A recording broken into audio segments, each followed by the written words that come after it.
Understanding words is what you really need to start doing. You need to start doing your homework and understanding words. If you put an S in front of words, it becomes swords. And that's what words are. They're cutting. They can cause you great trouble. Humans are word-controlled creatures. So we need to establish what words mean. Again, when we talk about law, there's a Roman maximum in law that says, "For he that would be deceived, let him." Simply meaning, if you are so ignorant as to be deceived, then that's your business, that's your problem. So you need to do your homework and find out what the words mean, especially in relation to law and government.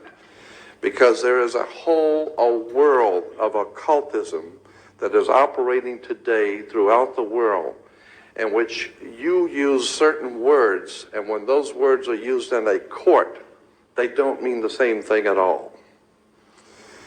Understanding law and the words of law, there are two things that this planet has: water and earth, water and land. Consequently, there are two kinds of law: the law of the land and the law of water. You've heard the term law of the land, but in point of fact, that's precisely what this word means, law of the land, because it is the people who live on land. And that is opposed to something else called the law of the high seas, or the law of water. You need to understand the difference. The law of the land is the law of the culture that lives on the land. And so consequently, the law of the land is different in every country. You can do things in America you can't do in Russia. You can do things in Africa you can't do in England. So the law of the land is the law of the culture that lives on that particular land. However, there is a higher law that dominates the entire world. It's called the law of the water, or the law of the high seas. The law of water is referred to as the law of money. It doesn't matter what color you are, where you're from, or where you live. Money is money. And anytime you're doing banking or using money, you are now under the law of water, Maritime Admiralty. If you go back in history, in ancient history, where all of this began, back in the land of Canaan, and you probably have heard in the Bible, the land of Canaan. The Canaanites were Phoenician bloodline, and in the ancient Phoenician language, Cana meant merchant banker. The very word merchant comes from mer, M-E-R, for the sea, for water. As a mermaid, we have merchant. Merchant bankers. Let me give an example of the difference between the law of water and the law of the land. The law of water, as I said, is a law of banking, money, as opposed to the law of the custom of the people, or the law of the land. The Statue of Liberty must be put in water. It could not be put on American land as such. It had to be put in the harbor, because it's not the Statue of Freedom. It's a Statue of Liberty. Liberty is what a sailor gets when he pulls into port on a ship. He gets liberty. He's not free. So America is not the land of the free and the home of the brave. We're not free or brave, period. We're not free. This is not a free country. Now let me give you an example of how this law of the water works. Why is it that you have to go to court? People are always concerned about going to court. You go to court because you play basketball and tennis on a court. How do you play tennis on a court? You play with a racket. Why? Because that's what it is. It's a racket. And make no mistake, they do not pick words by chance. These words are very serious. They do not use words in terms with no avail. These words are very important. When you go into a court, what's the idea of going to court? It's a game, like basketball. The whole idea in a court is to put the ball back in the other guy's court. One team gets up and they throw the ball over to that team of lawyers. That team gets up and throws the ball back into their court. And consequently, it's a ball game. And the judge is wearing a black robe, so he is the referee. The judge is the referee. He doesn't care which side wins or loses because he's going to get paid anyway. So he couldn't care less. He's merely there as a referee, and that's why he wears a black robe. And that's another interesting subject we can get into later. But the judge is a referee between two teams. The judge, we are told, rules from the bench. The word bench in Latin is a bank. Therefore, the judge rules for the bank. Where do you find banks? You find banks on both sides of a river. They're called river banks. And what does a river bank do?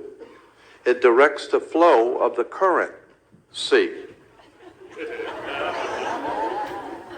The juice. Consequently, your money is currency because it's the flow, the cash flow. And I'll give you an example of how this works. When a ship pulls into a harbor, all ships are referred to as female. Airships, rocket ships, sailing ships are always female. Why? There's a very good reason. Maritime Admiralty banking law says all ships are female because they're carrying items. They're carrying items for money, and so consequently they are under Maritime Admiralty law. Admiralty is where we get the word admiral of the Navy. Let me give you an example of how this works. When a ship pulls into harbor, it parks at the dock, and it ties off at the dock. The captain has to provide for the port authorities a certificate of manifest, because yesterday the ship was not here, but this morning the ship pulled in, so it has manifested. So consequently, all the products, the $800 million worth of TVs or Toyotas, have manifested. So each one of those items coming off of that ship has come off of water.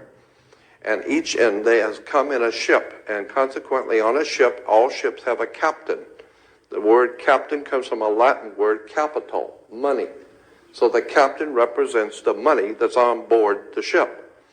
And as I said, the captain has to present to the port authorities a certificate of manifest for each and every item. How much does it weigh? What color is it? How many doors does it have? Etc. And consequently, the captain presents a certificate of manifest.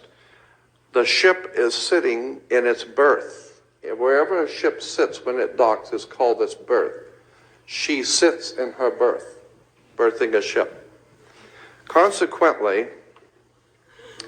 all the items, as I said, coming off that ship represent money. They came in on water. They're a Maritime Admiralty product. And this is true all over the world. Now, when you were born, your mother's water broke. And when your mother's water broke, you came out. And this is why you have to have a birth certificate, because you are a Maritime Admiralty product under international law. You are considered, your body is considered a Maritime Admiralty product. Your mother delivered you. This is why if you go to Sears and buy a refrigerator, they will ship it to you. They will deliver it. That's why you were in your delivery room. Your mother was delivering a product. Maritime Admiralty, you came down your mother's birth canal. And once you, and as you're taking one of the televisions or the cars off the ship and it falls down and breaks, that's all right. Sometimes they're stillborn, so consequently you've lost money on that one. Therefore, you have to have a death certificate, and it's always signed by the dock doc has to sign your birth certificate and your death certificate. All of these words and terms are maritime admiralty banking words. And therefore, if you understand lawyers and judges and courts and government are all under international maritime admiralty law. All religions, all churches in the world operate under maritime law. This is why all churches are divided into denominations, like 20s and 50s and 100s. Serious. This is why they're called denominations, because all churches are nothing more than the product of maritime admiralty banking. It's an extraordinary story of occult treason, high treason and crimes against the state. Make no mistake about it. There has never been a country on the face of the earth as far back into history as you can go. There has never existed a country in which the people rose up and demanded their right to be free. Never. The concept of human, spiritual, intellectual, and physical freedom is a totally concept that has never, ever existed on the earth. The only time that has ever come into existence was the founding of this country, where it was understood that we were sovereigns and we owned our bodies, and consequently, since 1868, we're now on the International Maritime Admiralty Law. Think about this. When cowboys in Indian movies, when the cowboys would ride into town, they'd get off the horse, they were wearing guns. How come they could walk into a bar carrying guns? And if two guys got in an argument, they could go out on the street and draw on each other in front of the sheriff's office, and the sheriff would do nothing. How come?